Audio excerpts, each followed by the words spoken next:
बादलों से ढके हुए बुलंद पहाड़ों के दरमियाँ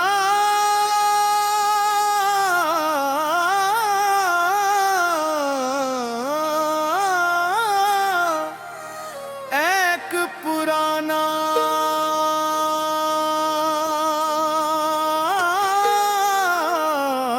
रास्ता था। जस फड़ कहे आखले भुसरा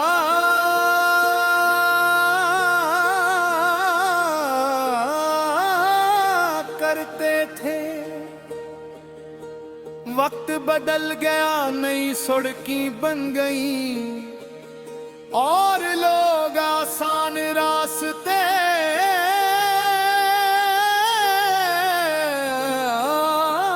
अख्तियार करने लगे। मगर वो पथरीली पगडंडी आज भी अपनी जगह मौजूद थी।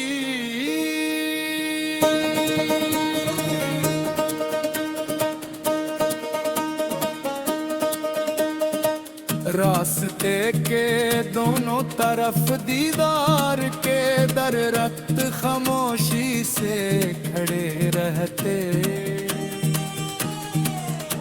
हवा उनकी शाखों से सरगोशियां करती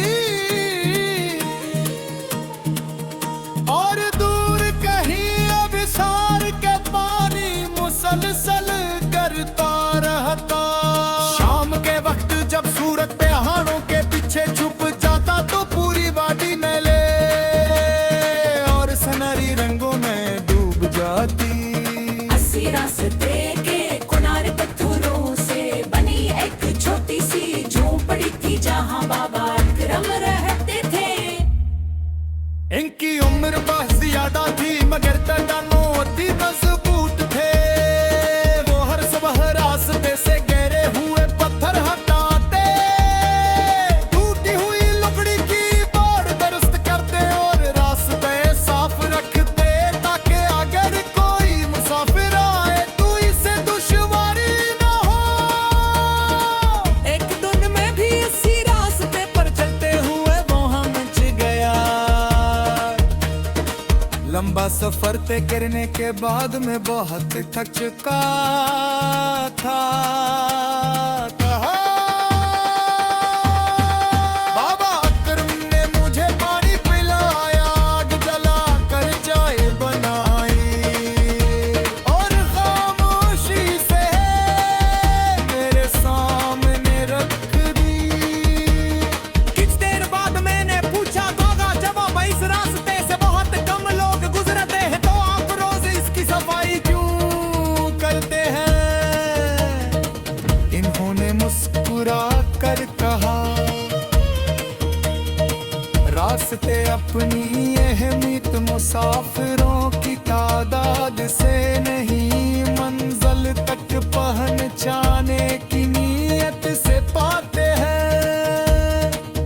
ये बात मेरे दिल में पड़ गई। इसी दौरान एक नौजवान पहाड़ी रास्ता जुड़ता हुआ आया। वो रास्ता भूल गया था और परेशान नजर आ रहा था। बाबा अकरम ने अपनी लाठी उठाई और इसे सही रास्ता दिखाने के लिए कुछ दूर तक साथ चले। वापस आकर उन्होंने कहा, कभी कभी चंद कदम किसी के साथ चलना पूरी जिंदगी बदल देता है। दोपहर के वक्त बादल घने हो गए और हल्की बारिश शुरू हो गई। बाबा अकरम ने झोपड़ी के बाहर रखे हुए परिंदों के बर्तन में ताजा पानी भरा और दाना डाल दिया। मैंने पूछा,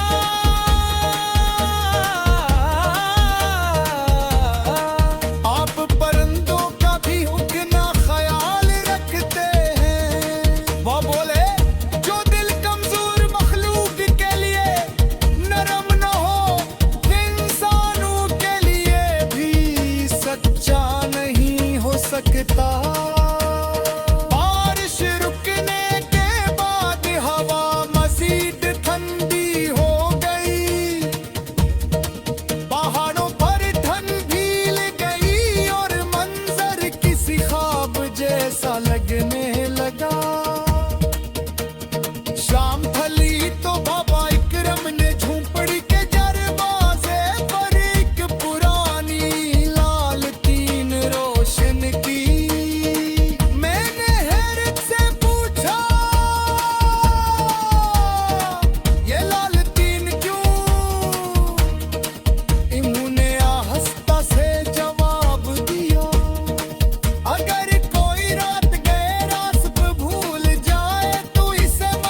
मैं गिर कर कुंती बागों पर सूझता रहा।